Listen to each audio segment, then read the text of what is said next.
I'm delighted to get more on this from Liz Yee, who is the Executive Vice President of the Rockefeller Foundation. Liz, thank you for joining us here in France 24. We appreciate your time. Just leaving the very summit we've been talking about. One wonders how the gap can be filled if the United States pulls its funding out for such essential projects like this that are feeding children worldwide.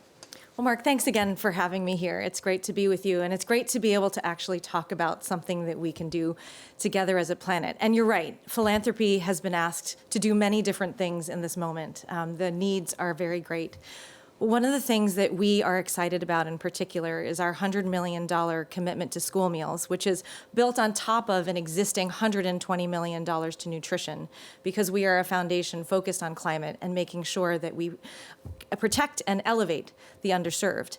And so the reason why we actually got behind school meals is an economic one.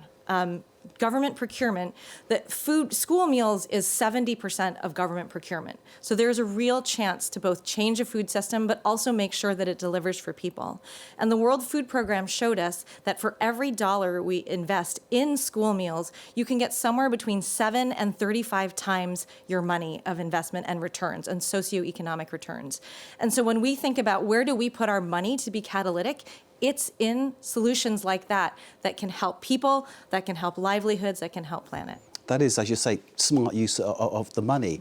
There is a link, though, between climate change, malnutrition, the fact that people aren't getting the food they need because of what is happening to the change of the weather where they live. Absolutely.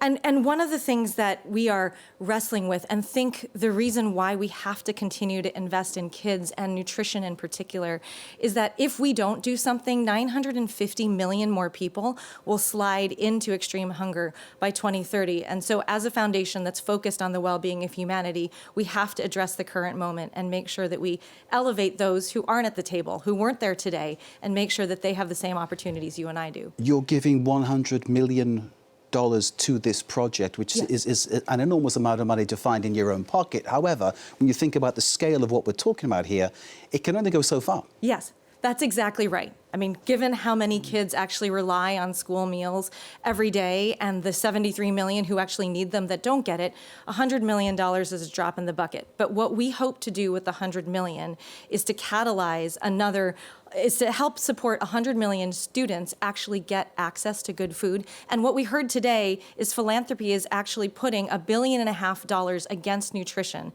And so that money has to be catalyzing other better government and market actions to deliver on the future. Famine coming down the line in Sudan, where the civil war is still going on, in spite of one side getting control of Khartoum and declaring it's nearly over. It isn't. Lots of things happening there.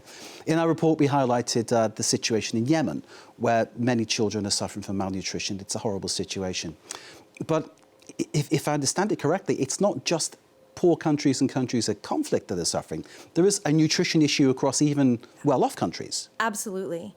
And one of the things that we're excited about and brings us hope is something called the School Meals Coalition. I don't know, Mark, if you're familiar with it, but over 100 countries have committed to the School Meals Coalition as members because they see that as an opportunity to expand resourcing and really build a future generation that is well-nourished. Because look, I know what I get like when I'm hungry. I can't work, and certainly if I'm a kid, I can't learn.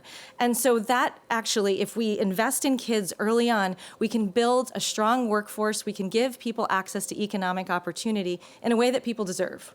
I can recall as a younger journalist doing stories about a school in Liverpool that had a breakfast club for kids who weren't getting breakfast at home. They were coming to school hungry, and the teachers were noticing that they weren't learning because of what you said. You can't work if your tummy's empty. That's one of those things. That's exactly right. It's as simple as that. So, but it's again, there's only so much you can invest, only so far it can go. How do you perhaps change people's attitudes, government's attitudes, local authorities' attitudes towards this issue? It's really important. Well, I think it's exactly what you said.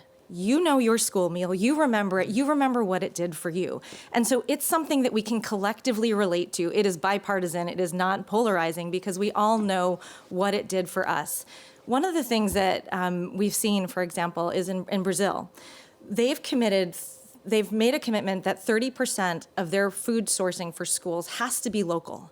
And what's happened there is remarkable. We're actually seeing farmers double and triple their income as a result of having to basically grow local food to source it for school meals for their population. And so you see this like multiple wins of benefits as a result of this. And that's why, for example, governments and markets can get behind it, because it's a $48 billion annual market on school meals every year.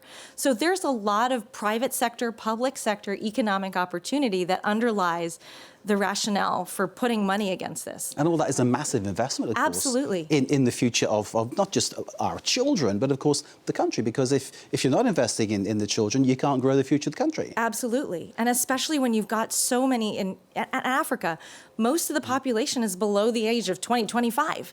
So you've got to make sure that they and their future generations will have a chance at the same life that we've had. That brings me to the question again about climate change, because obviously I know that's something that the foundation works Yes. on a lot as well.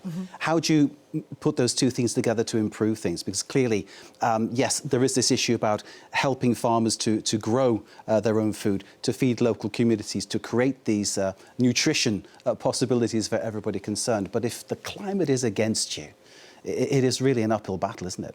It is. And that's why just two pieces of that, Mark. I think one is a statistic that I am really struck by is that with every 1 degree of warming, we lose 130 calories in nutrition. That's not okay when kids are already nutrition. We've seen it in the videos you showed, very under-resourced. And so that's why we believe in solutions. Kenya, for example, is a leader in transitioning. Right now, they have a lot of rice as a core part of their school meals. But by transitioning to millet, sorghum, indigenous crops, we're both reducing the cost of school meals from 25 cents to 22 cents because they're locally farmed, but we're also creating much more climate resilient crops for their communities and crops that are much more nutritious as well. So we can get those multiple wins if we actually do these things right and bring them together. Liz, fantastic talking to you. It's a great scheme that you started, and I hope that it's successful everywhere that it touches. Liz G from the Rockefeller Foundation, thank you for sharing your depth of knowledge with us. It's been a pleasure to meet you. Thank you very much indeed. Thanks, Mark. Thank you very much indeed.